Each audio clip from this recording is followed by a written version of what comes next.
Would the Cubs potentially trade Seiya Suzuki, their DH, maybe to make room for somebody else? That's what we're going to talk about on today's show. Cubs get a late inning reliever that could be an impact guy with the hopes of maybe adding some more help to the bullpen. And the Golden Gophers took on Northwestern at Wrigley. And although it didn't turn out great for Minnesota, they had cool helmets. We're going to get into all that right here on the Cubs Baseball channel. Like, subscribe, thumbs up, hit the bell. Let's get this thing started. Great to talk to you guys today. Get in the comments section as always. Even you Cardinals fans, let's get this thing going.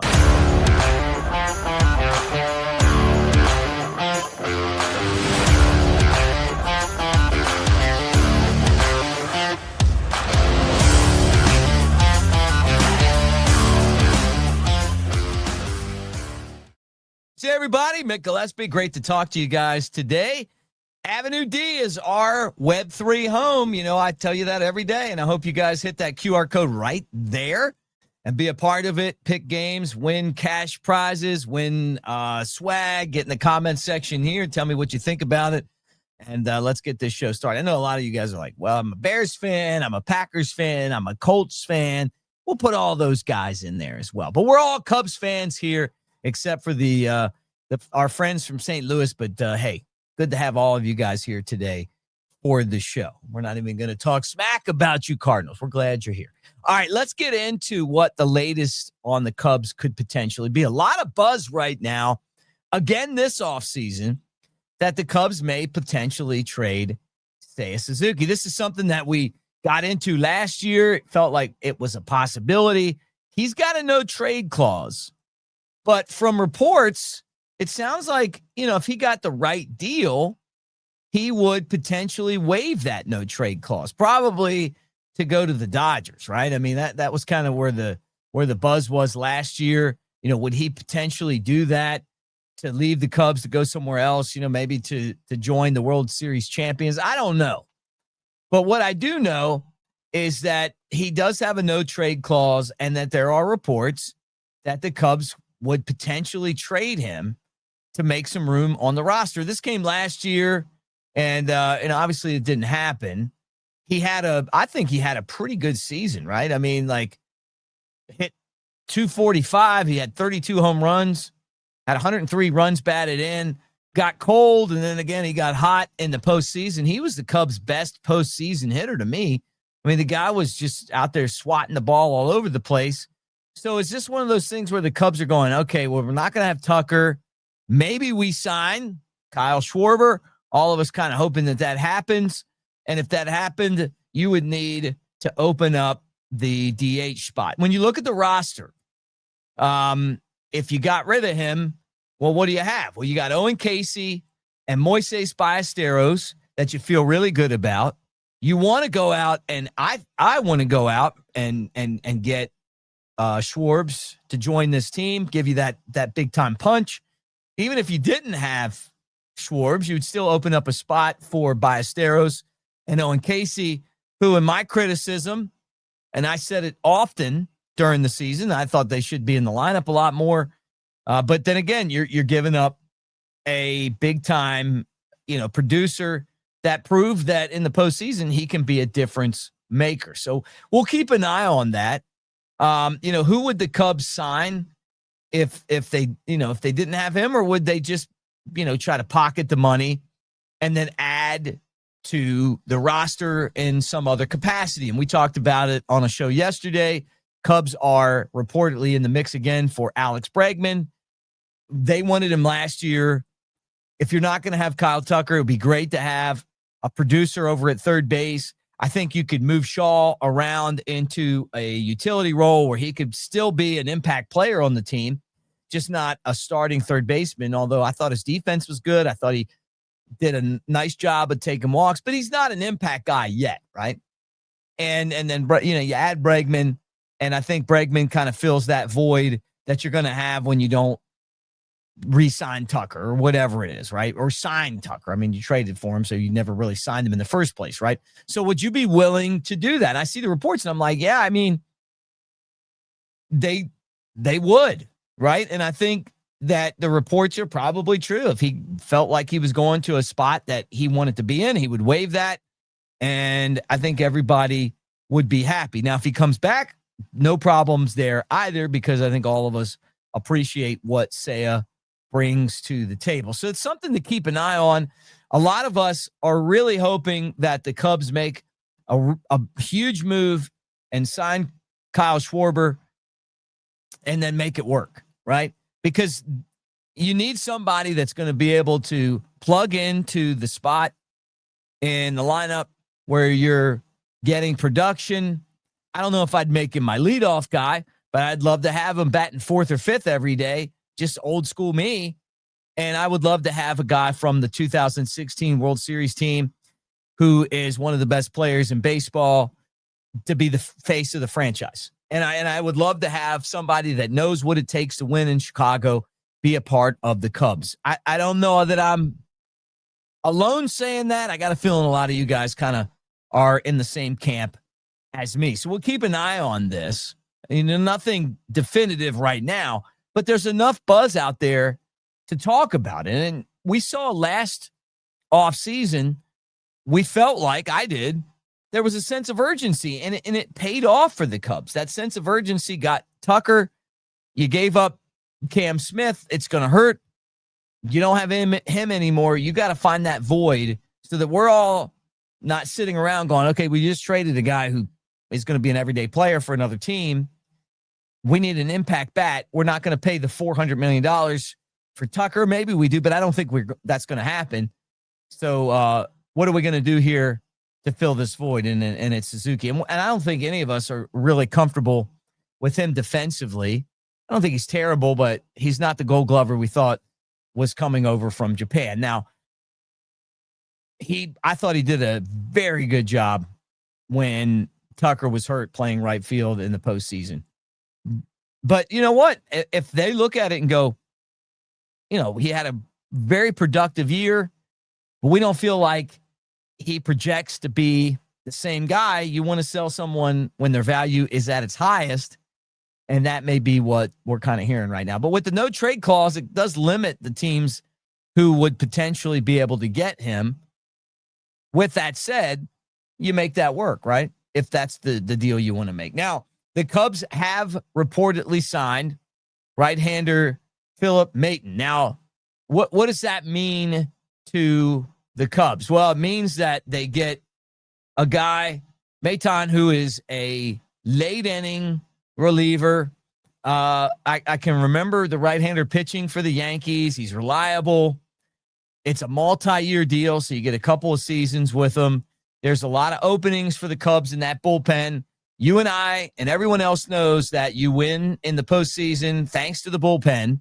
And so he's someone that you put in the bullpen, right?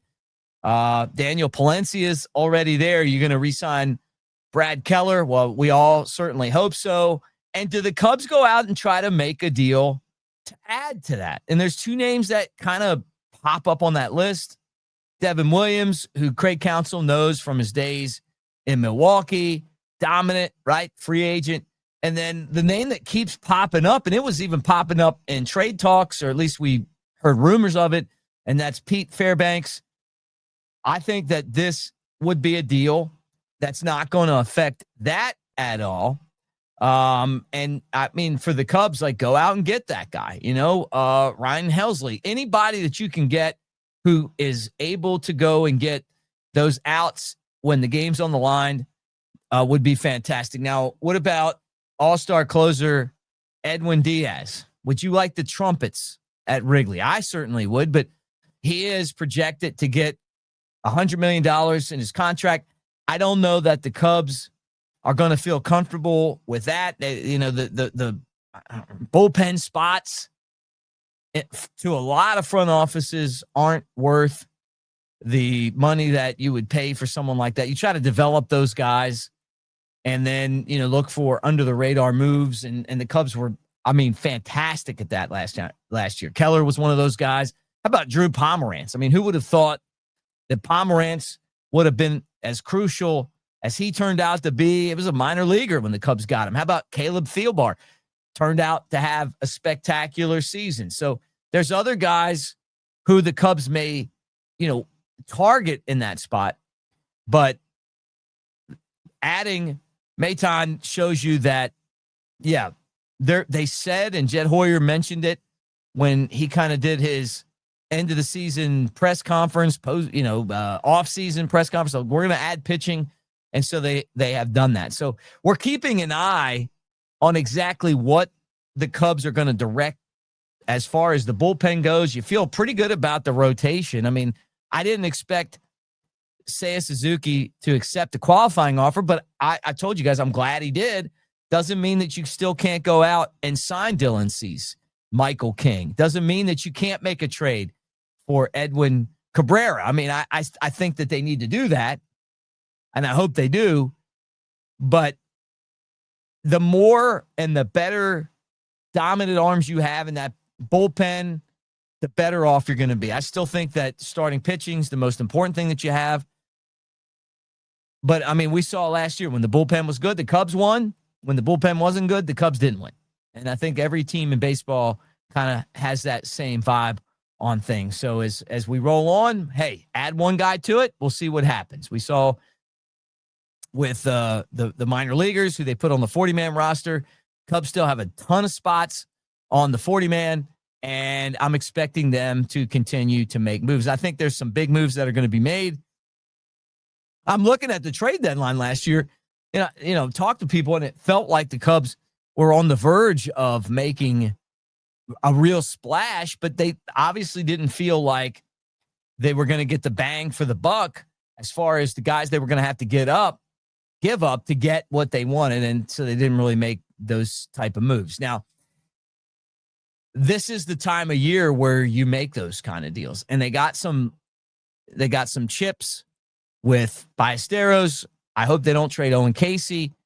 And then, obviously with the money that they have, where they've kind of, gone this direction on spending, they got some money to spend, and it's all about adding pieces that are going to make an impact. So Seiya Suzuki waives his no trade clause, and then you go out and you add SCHWARBER, and maybe you add some pitching and you let some of these young guys hit, could all work out. Now, the last thing I wanted to talk about on the show was Minnesota, the Golden Gophers, playing at Wrigley against Northwestern. They had Ivy around their helmets, and they had the lead at the half, but didn't work out. And I love the games at Wrigley Field. Northwestern stormed back to beat them 38-35 at Wrigley. I don't know that there's a better venue in sports to watch a concert. I saw, the Dead there. I know a lot of you guys have seen other concerts there. I wish I'd have seen Jimmy Buffett there, honestly. It's one of the disappointments that I've had. Tom Petty played there. Another one that I wish I would have been there for. Zach Brown Band played there. Now they got football games going there. Northwestern uses that as a home field. Northwestern probably, in my opinion, should play all their home games there because it makes their home games a lot more enjoyable. But it was cool to see Minnesota rolling out the Ivy Golden Gophers helmets, even though it didn't count as a win, right? Because they lost. But anyway, it's cool watching those games there at Wrigley Field. That going back to when the Bears played at Wrigley, just a cool place, great venue, and a place that we all love. And then, you watch the game, and then you go watch the rest of college football in Wrigleyville. Couldn't be a better Saturday than that. I don't know we'll ever have an NFL game there again, but we'll have college games there. And that is super cool. All right, that's where we are right now. Quick Sunday show for you guys. We'll keep an eye on everything that's going on. Kind of quiet right now. Add a right-handed reliever, kind of building this bullpen. There's spots available. But if the Cubs make a blockbuster deal and trade Suzuki, who would have to waive his no-trade clause, you never hear Ian Happ's name as far as a guy that would waive his clause, but you keep hearing say, like, kind of, hey, you know what? Feels like if it was the right deal for him, he would do it. And I think that would be good for the team if they don't feel like he's going to fit in the future. Now, the thing that I worry about with Seiya is the Cubs are very left-handed heavy, right? Without him, for sure. So, how do you make that up? I mean, talk about Casey. You talk about Ballesteros, even Kyle Schwarber, who's not even on the team, but if they sign him, they're all lefties. How about getting a right-hander that puts up that kind of production? And when he's hot, at the beginning of the season, he was one of the best players in baseball. And then the postseason, he was the guy who had really some of the biggest hits that the Cubs had in their series against the Padres and the Brewers. So, all right, like, subscribe, thumbs up, get in the comments section. I always tell you guys that. Make sure that you scan that QR code, be part of AveD and Mick Nation. We'll do it again. The other thing I want to tell you is that as you plan your Christmas, or maybe after Christmas, you want to go on vacation, the Smoky Mountains are a great place. If you haven't been there before, it's fantastic, right? You got Gatlinburg it's just like a resort in the middle of the mountains. And Chicagoland supplies like the 4th most visitors. So some of you guys probably going, yeah, I've been there before. Maybe some of you guys don't even live there and you've been there before. Now's the time to check it out, plan your next trip, hit Sevierville on your way in there. And thanks, everybody. Go Cubs. When you head to the Smoky Mountains, it's only natural to visit Sevierville. Even we had to check it out. And we've been here our whole lives. Experience the adventure of a lifetime. I'm king of the world. Even you can get a bird's eye view of the Smokies. You're going down, Billy. Whoa. Your Smokies start here.